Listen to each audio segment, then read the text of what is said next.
Dear students, welcome to my YouTube channel. मेरे YouTube channel पर आपका बहुत बहुत स्वागत है। मैं डॉक्टर नीलम सोनी आपको कंप्लीट हिस्ट्री करवाने जा रही हूँ, जिसमें हमने कल जो किए थे 16 महाजनपद किए हैं।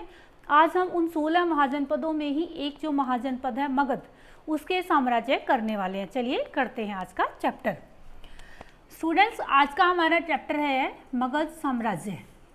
मगध साम्राज्य के अंदर ये गंगा के मैदानों के पास नगरीकरण की सभ्यता है। इसे द्वितीय नगरीकरण भी बोला गया है।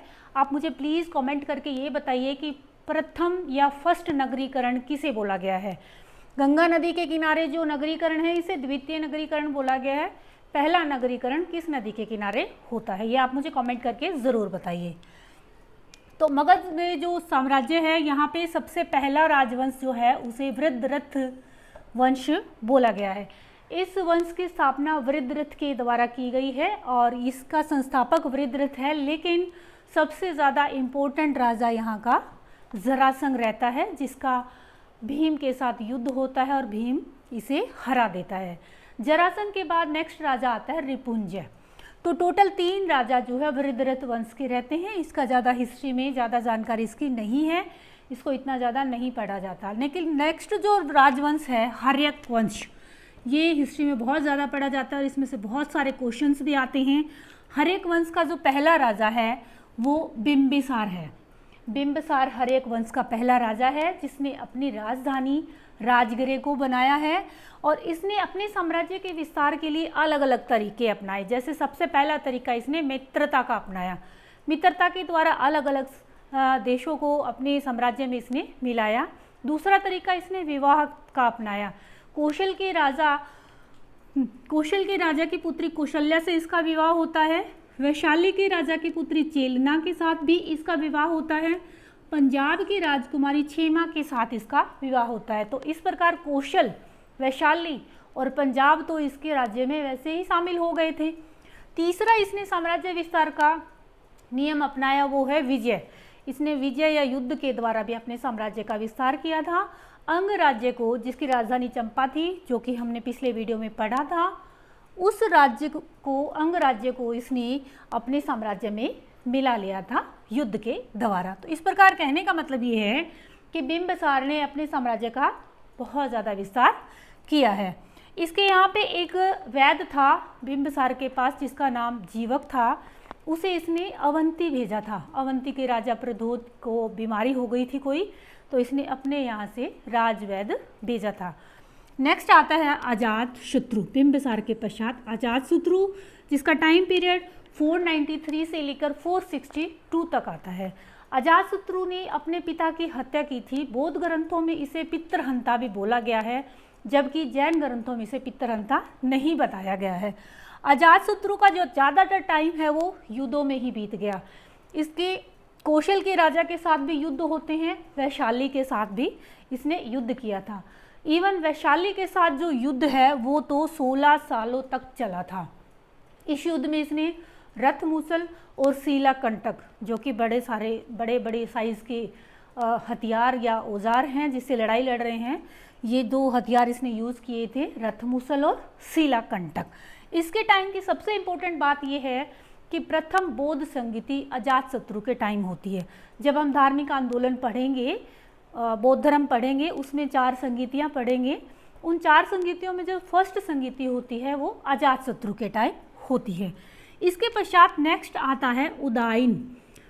उदयन का टाइम पीरियड 461 से लेकर 445 तक रहता है। इसकी राजधानी चेंज हो जाएगी। इसने अपनी नई राजधानी पाटलिपुत्र बना ली थी। तो इस प्रकार हर्यक वंश में 3 इंपॉर्टेंट राजा रहते हैं, वृद्धरथ में भी 3 रहते हैं। अब आता है शिशुनाग वंश। शिशुनाग वंश की स्थापना शिशुनाग के द्वारा ही की गई थी। इसने अपनी राजधानी, अभी तक हमारी राजधानी देखो उदयन ने पाटलिपुत्र बना दी थी, लेकिन अब यहाँ पे राजधानी बदलने वाली है। शिशुनाग ने राजधानी गिरिवर्ज को बनाई मेन राजधानी और वैशाली को बनाई सेकंड राजधानी। शिशुनाग के टाइम इतना ही काम होता है। फिर आता है कालाशोक।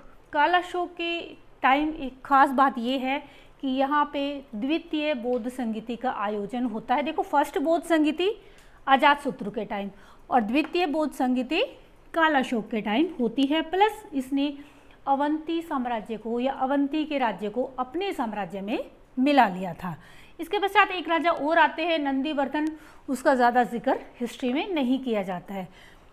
तो शिशुनाग वंश के पश्चात नेक्स्ट वंश आता है नंद वंश। नंद वंश का जो संस्थापक है उसे महापद्मनंद बोला गया है। इसके और भी कई सारे नाम हैं, जैसे एक नाम है इसका सर्वक्षत्रंतक, यानी कि सभी क्षत्रियों का अंत करने वाला। दूसरा नाम है इसका शूद्रभोद्रभव, यानी शूद्रों का उद्भव करने वाला। क्यों कि अब तक जो राजा थे वो सारे क्षत्रिय थे, तो इन्होंने क्षत्रियों का तो अंत कर दिया। और ये जो महापद्मनंद है इसे कहीं कहीं पे शूद्र की औलाद बताया गया है और कहीं कहीं पे इसे नापित या नाई भी बताया गया है। तो इस प्रकार कहने का मतलब ये है कि इसने शूद्रों का उद्भव किया, यानी ये शूद्र नाम का, शूद्र जाति का राजा है। इसे परशुराम भी बोला गया है और इसका तेज स्वभाव या गुस्सेल स्वभाव की वजह से इसे उग्रसेन भी बोला गया है। इसके टोटल 8 पुत्र थे, जिसमें 8वां पुत्र जो है वो धनानंद होता है, जो कि महापद्मनंद के पश्चात राजा बनता है। धनानंद के टाइम सबसे इम्पोर्टेंट बात यह है कि इसके टाइम पीरियड में यानी 326 BCE में सिकंदर जो है वो भारत पर आक्रमण करने के लिए आता है। सिकंदर का पहला मुकाबला जो है वो आम्भी के साथ होता है। आम्भी जो है वो हथियार डाल देता है, बिना लड़ाई लड़े, और अपनी हार स्वीकार करता है। इसके पश्चात सिकंदर की दूसरी लड़ाई पोरस के साथ होती है।